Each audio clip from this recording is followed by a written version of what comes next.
Quero que você faça tudo. Sozinha. E aí estava. O segundo teste. Não era sobre o jantar. Era sobre exposição. Ele queria ver se eu ia tropeçar na etiqueta, na postura, na forma de falar. Queria me colocar diante de pessoas poderosas e observar como eu reagia. Era um teste de classe. De origem. O problema é que ele ainda achava que eu era só uma garota qualquer que deu sorte na vida. O jantar aconteceu. Eu organizei tudo com uma eficiência que o deixou desconcertado. Decoração sutil, menu refinado, garçom contratado discretamente por fora, tudo cronometrado com perfeição. Me vesti com um vestido azul marinho elegante, sem exageros. Cabelo preso, maquiagem leve. Os convidados chegaram. Homens e mulheres de terno, vestidos caros, sorrisos falsos e cumprimentos ensaiados. Então você é a nova senhora Thompson, disse um deles com aquele ar cínico de quem já decidiu que não vai gostar de você. Sorri com calma. Prefiro que me chamem de Ava mesmo. As conversas foram acontecendo. Nada muito profundo.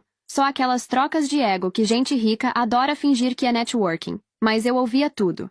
E, principalmente, observava tudo. Durante a sobremesa, um dos investidores comentou sobre campanhas digitais e o impacto da inteligência artificial nas vendas. É o futuro, ele disse. Só empresas muito grandes conseguem acompanhar esse ritmo. Não resisti, nem sempre.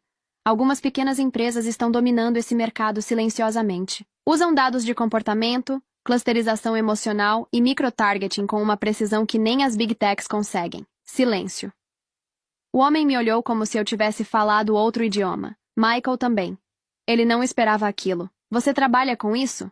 O investidor perguntou. Só acompanhe. Parte 2. Já que elas não queriam sair da minha casa, então eu resolvi explicar pra elas como as coisas realmente eram. Que elas não tinham direito àquela casa porque aquela casa foi comprada com o dinheiro da herança que a minha avó deixou pra mim. Pouco tempo antes da gente comprar essa casa, a minha avó havia falecido, né? E como eu era a única neta dela, porque a minha mãe foi filha única e a minha mãe já havia falecido, ela deixou o dinheirinho que ela tinha guardado, as economias dela de uma vida pra mim. Então, com esse dinheiro da herança, eu comprei essa casa e a gente reformou com o dinheiro que a gente tinha juntado até aquele momento. Porque o dinheiro que a gente tinha conseguido juntar não dava nem pra começar a pagar a casa, né, gente? Convenhamos que uma casa não é barata. Na hora que eu falei isso, a minha sogra e a ex do meu marido começou a dar escândalo, porque segundo elas eu tava inventando, que isso não era verdade, que eu tava dizendo aquilo só pra mim poder ficar com a casa, que isso não ia ficar assim, que elas iriam chamar a polícia. Então eu disse pra elas que elas poderiam chamar quem elas quisessem, porque aquela casa estava no meu nome e foi comprada com a minha herança. Então elas simplesmente decidiram destruir a minha casa. Elas quebraram as portas, as janelas, destruíram os meus móveis, porque segundo elas não ia ficar assim, que o meu marido tinha investido naquela casa e elas tinham direito àquela casa sim. Eu chamei a polícia pra elas, a polícia veio, prendeu elas, levaram elas pra delegacia, elas tiveram que pagar fiança pra sair e eu processei as duas. No fim, eu consegui ganhar o processo e elas tiveram que pagar uma indenização pra mim. Como elas não tinham dinheiro pra pagar essa indenização, pra cobrir os danos que elas causaram na minha casa, as duas não tiveram outra opção a não ser vender os carros, né, delas, pra cobrir a indenização que o juiz estipulou que elas deveriam me pagar. No fim, elas não tiveram direito a nada e ainda saíram no prejuízo pra aprender a não colocar a mão no que é dos outros. Oi, eu sou a Thay, do Thay Relatos, me siga pra mais histórias como essa.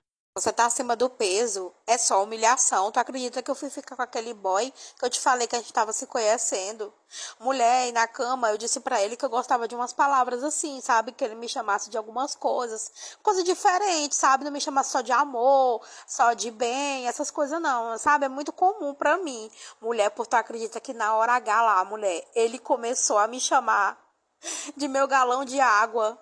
Ele me chamou de meu botijãozinho de gás, desse jeito. Ele me chamou, mulher, de galão de água seco, que o entregador entrega na casa da mãe dele. Mulher, tu acredita, mulher? Mulher, eu parei na hora, eu dei um empurrão nele, aí ele caiu no chão, aí se levantou e perguntou o que tinha acontecido. Aí eu disse, macho, como é que tu ousa me chamar desse jeito, macho? Mulher, eu nunca pensei, mulher, que o cara ia me chamar de tudo isso, mulher. Eu me matriculei ontem na academia. Vou começar hoje. Comprei um monte de fruta, de legume. Porque o boy, mulher, tava lá, eu tava na expectativa do boy me chamar de minha gostosa, sabe? De minha boneca. Nossa, como você é uma delícia. Mas não, ele me chamou, foi de galão de água, mulher. De botijão de gás, mulher. Não aguentei não, mulher. Eu tô com depressão desde aquele dia. Que desgraça. E meu irmão que trouxe a namorada dele pra nos apresentar, e assim que a bonita chegou foi uma verdadeira decepção. Era por volta das 10h30 da manhã quando meu irmão me ligou pedindo pra me arrumar um almoço de última hora pra namorada dele, pois ele estava trazendo ela pra conhecer a gente. Daí, minha gente, eu falei, nossa, meu mano, por que você não avisou com mais tempo? Ele falou, não, mano, é porque eu decidi de última hora. Só sei, minha gente, que dei meu jeito, corri na casa da vizinha, comprei uma galinha aérea por R$ 100 e aí preparei do meu jeito, né? Como eu imaginei que a bonita morava na cidade, uma galinha caipira pra ela ia ser novidade, uma coisa diferente. Só sei, minha gente, que quando foi por volta de meio-dia, eles chegaram aqui em casa, né? Que quando a bonita chegou, saí lá fora, recebi ela, convidei ela pra entrar, sentar e esperar o almoço.